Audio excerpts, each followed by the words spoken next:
Renault's had some disasters with its modern F1 Works team project, but even its weakest seasons were a lot better than the outcome its Alpine squad is on course for in 2025. This time 12 months ago, it rescued a limp 2024 season with a shock double podium in Brazil that launched it from 9th in the Constructors' Championship to the 6th place it held to the end, and got a $30 million prize money boost in the process. But it's not pretending there's any hope of a repeat of that kind of miracle in 2025. Alpine's lack of in-season development has left Pierre Gasly and Franco Colapinto enduring a year of steadily drifting down the order, to the point where Q1 exits are now standard, and Alpine's been cut adrift in the standings. 40 points behind even 9th place Sauber in the Constructors' Championship with 4 rounds left, Alpine is near certain to finish last.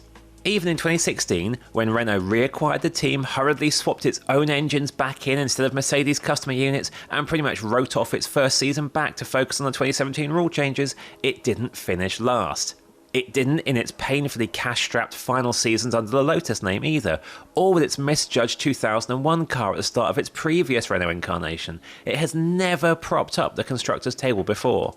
Flavio Briatore, officially the team's executive advisor, but in real terms its boss, calls the experience of ticking off the final races of 2025 torture.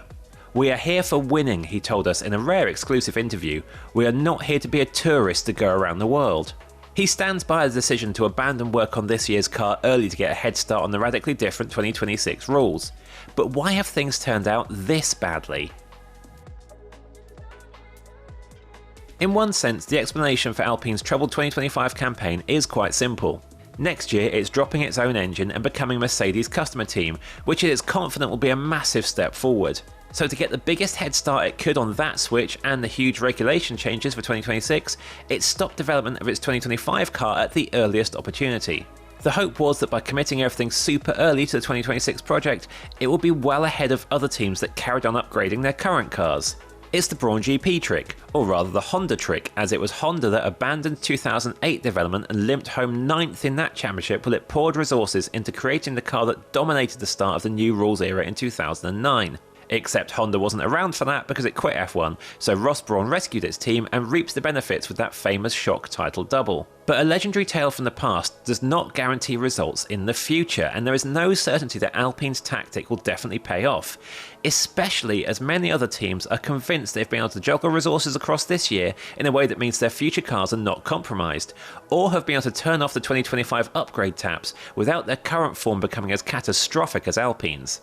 From Briatore's perspective, however, the risk that Alpine has taken is more logical, as it was not in the state needed to run parallel development programs anyway. He reckons the best the current A525 would have been capable of was only 8th or 9th in the championship, even if Alpine had tried to split development efforts across 2025 and 26 cars. At the start of the season, there were hints that Alpine had a reasonably promising chassis, its first under the leadership of David Sanchez, formerly of Ferrari and very briefly McLaren.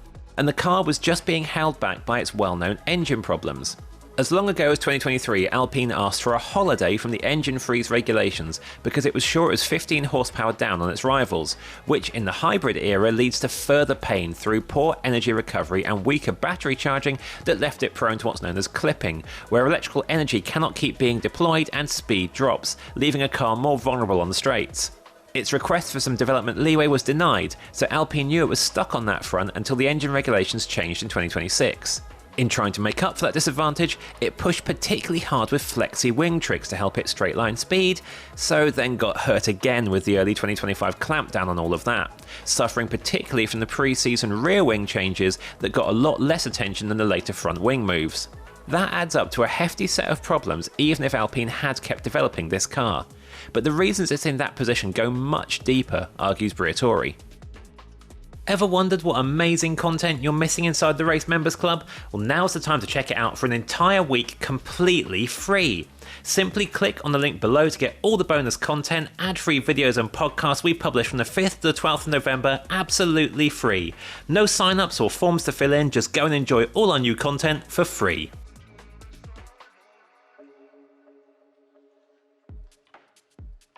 Management instability has dogged Alpine for years and was cited by Briatore as one of the things he told former Renault CEO Luca Di Maio was a problem when they first discussed him coming on board. Briatore is adamant Alpine's current situation is a consequence of decisions made long before he returned to the team he had led to championship successes as both Benetton and Renault, before he was temporarily cast out of the paddock in the fallout from the 2008 Singapore Grand Prix deliberate crash scandal. Even before getting the call from Di Maio, Briatore said he could see from the outside that Alpine was suffering from a lack of management stability. And he's not pointing to the roller coaster string of team boss changes across 2023 to 2025, in which Otmar Schaffnauer was ousted, Bruno Famin took temporary charge, Ollie Oakes turned up and then departed again. Briatore says it's the fact that the Renault hierarchy has tried to have too much say over the running of the team since it took over again, and that there should have been more autonomy at the Enstone F1 team base.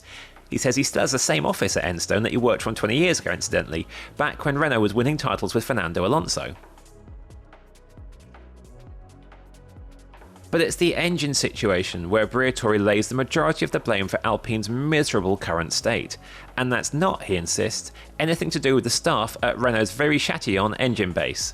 He feels the Viry team had effectively been operating with one hand tied behind its back because Renault never committed the right resources to succeed in the hybrid engine era. And that is a decision that stretches back to the early 2010s under then Renault CEO Carlos Ghosn, when the company was planning how to tackle the 2014 rule change. In partnership with its then works team Red Bull, Renault swept to 4 championships at the end of the V8 era across 2010 to 2013. It wasn't necessarily the benchmark engine then, but the combination of its engines, Red Bull's Adrian Newey designed chassis, the way Red Bull and Renault conquered exhaust-blowing trickery together, and having Sebastian Vettel at his peak behind the wheel added up to domination. And that, Briatore feels, lulled Renault into thinking it didn't need to up its investment for the hybrid era when the engines became massively more significant as performance differentiators. Everybody else, he says, meaning Mercedes, Ferrari and even early hybrid year struggler Honda, was investing a lot of money, whereas Renault stayed the same, like it was okay. He reckons the rest of the Renault management wasn't brave enough to tell Ghosn what needed to be done to take F1 seriously. Now we have the result of that fateful error of judgment, says Flavio, because Renault started the era totally on the back foot and just never caught up. Briatore insists there was nothing personal in the move to swap Renault's own engines for a Mercedes customer deal. Instead, it was a pragmatic call fueled by his long-held belief that if you're going to succeed in F1, you need the best ingredients everywhere. There's an irony here that the first time Briatore and Renault worked together in F1 was the other big example of his determination to do whatever it took to get the best engine. Even as his Benetton team, as Enstone was known then, was heading for its first World Championship success with Michael Schumacher in 1994, Briatore knew its Ford V8 engine was a weak spot against arch-rival Williams' Renault V10s. So with Williams blocking Benetton doing a straight deal with Renault, Briatore took the drastic step of personally buying the other Renault-powered F1 team, midfielder Ligier, so he could pick up its Renault deal and switch it over to Benetton. Benetton and Schumacher duly beat Williams to the title again in 1995 with Renault power, while Ford's new V10 did nothing much with new partner Sauber. Briatore's brutal engine move probably ensured Schumacher's second championship. Back to present-day matters. With the engine problem solved for 2026, Briatore believes Alpine's fortunes will be transformed. But he's not going as far as predicting a Brawn-style leap from the back to a title win. Podiums and some surprises will do.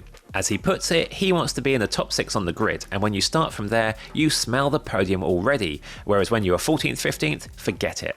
Some may question whether even those aspirations for next year are realistic considering how far back Alpine is coming from right now, but if there is one thing that Briatore loves beyond all else, it's proving doubters wrong. It's a big challenge, he admits, before adding, but I've never had a small challenge. And Briatore's podium aspirations are a bit lower key than the kind of transformation his current lead driver Gasly hopes is possible for 2026. Gasly is convinced Alpine knows exactly what is causing every tenth of a second of its gap to the front right now, has solutions coming, has stuck together valiantly through this terrible season, and is ready to star as soon as it has the car to do so. And he is very confident that will be in 2026, especially as this year's awful championship position gives Alpine a higher aero development allowance than its rivals in the all-important first year of the new rules next season. He recently called 2026 probably the best opportunity I've had as a driver to really make that step to the front of the grid. Right now, Briatore can point to years of bad decisions, underinvestment and disadvantages baked in by the engine freeze as the reasons for Alpine propping up the grid. Next year, all those excuses should be erased. If Alpine is notching up those podiums Briatore envisages, or giving Gasly his chance of a lifetime as he hopes, Briatore will have been proved right. If not, there'll be a fresh set of questions to answer.